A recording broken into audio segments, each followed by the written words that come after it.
आज का मेरा टॉपिक है भोजपुरी संगीत का गिरता स्तर।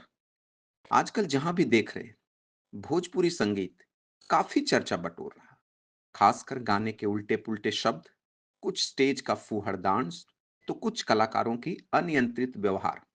हालांकि मैं ना इसके समर्थन में बोल रहा और ना ही विरोध में, क्योंकि जो बातें मैं अभी रखने जा रहा हूं, आप खुद निर्णय ले सकते हैं कि किस तरफ कदम रखा जाए। तो मैं इस विवादित मुद्दे को कुछ प्रश्नों के साथ शुरू करना चाहूंगा। पहला, अगर भोजपुरी गानों में फुहड़ता है तो उसको नियंत्रित कौन करेगा? हमारे पास इसके तीन जवाब होंगे। पहला, सरकार। दूसरा, खुद भोजपुरी गायक। और तीसरा, हम श्रोता। पहले सरकार का देखें तो सोच कर देखिए, उच्च स्तर से निम्न स्तर के चुनाव में जहां के नेता आपको मुर्गा दारू पर वोट खरीदते हैं, धर्म और जात पर बांटते और लड़वाते भी हैं, आपको लगता है कि वह आपके बारे में सोचेंगे? बिल्कुल नहीं, क्योंकि जागरूक जनता एक जागरूक नेता चाहेगी। इससे सत्ता का ही परिवर्तन हो जाएगा, इसलिए वो ऐसा कदापि नहीं करेंगे। दूसरा, खुद भोजपुरी गायक।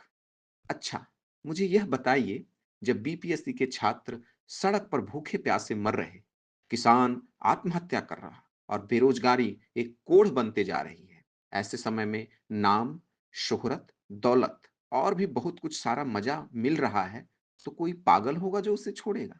आखिरकार यह गायक भी इंसान है, साधु संत नहीं है भाई। जब थोड़ा इधर उधर करके इनको इतना सारा मजे आसानी से मिल रहा है, तो अपने आप को रूपांतरित करने का जहमत क्यों ही उठाएं? तीसरा, हालांकि जो मैंने दो कारण बताए ऐसा नहीं है, यह नहीं बदल सकता, और ऐसा भी नहीं है कि मैं नहीं चाहता कि बदले, लेकिन निकट भविष्य में ऐसा कोई कदम नहीं दिख रहा कि यह बदलेगा। इसलिए तीसरा जो कारण है, यह सबसे महत्वपूर्ण दिखता है और इसमें अद्भुत संभावनाएं हैं। अच्छा, यह बताइए, सबको ऐसा लगता है कि भोजपुरी संगीत हमारे जनरेशन को फूहड़ और बर्बाद बना रहा है, तो मैं एक बात करता हूँ, यह सब पर एक जैसा असर क्यों नहीं कर रहा? ऐसा तो नहीं है कि हम इतने सारे बुराइयों से पहले घिरे हैं कि आसानी से यह हमें अपने गिरफ्त में ले रहा है, जैसे तंबाकू, सिगरेट, दारू, ड्रग्स की लत, खेल कूद के मैदान को छोड़कर मोबाइल में खेलना हमें शारीरिक रूप से एकदम कमजोर बना दिया है। फास्ट फूड और देर रात तक क्लब के डांस हमारे दिमाग को बीमार कर रहा है। महान लोगों के द्वारा जिंदगी भर के जमा किए गए अनुभव से लिखी किताब को छोड़कर दो कौड़ी के इन्फ्लुएंसर की किताब पढ़कर दिमाग में गोबर भर रहे हैं, और बड़े बड़े बिजनेसमैन हमें गिरफ्त में लेकर गरीब बना रहे हैं। गरीबी और बेरोजगारी के कारण समाज भी हमें हे दृष्टि से देखता है। जब आप सामाजिक, आर्थिक, राजनैतिक, आध्यात्मिक सारे दृष्टिकोण से कमजोर हो जाएंगे, तो जाहिर सी बात है, कोई भी तड़क भड़क हमें चकाचौंध कर देगी, क्योंकि जब हर तरफ से निराशा होगी, फिर कोई कपड़ा खोले तो हम बहक ही जाएंगे।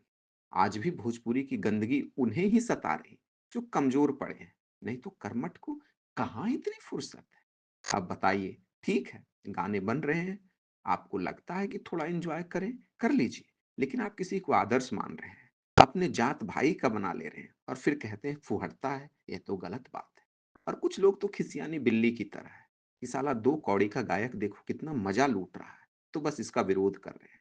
अपने आप से अकेले में एक सवाल पूछना कि उनके जैसे स्टेज पर आपको नाम और सेक्स सब मिले तो क्या आप छोड़ दोगे? अगर छोड़ दोगे तो बिल्कुल आप विरोध करने के हकदार हैं, लेकिन ऐसे लोगों की संख्या बहुत कम है।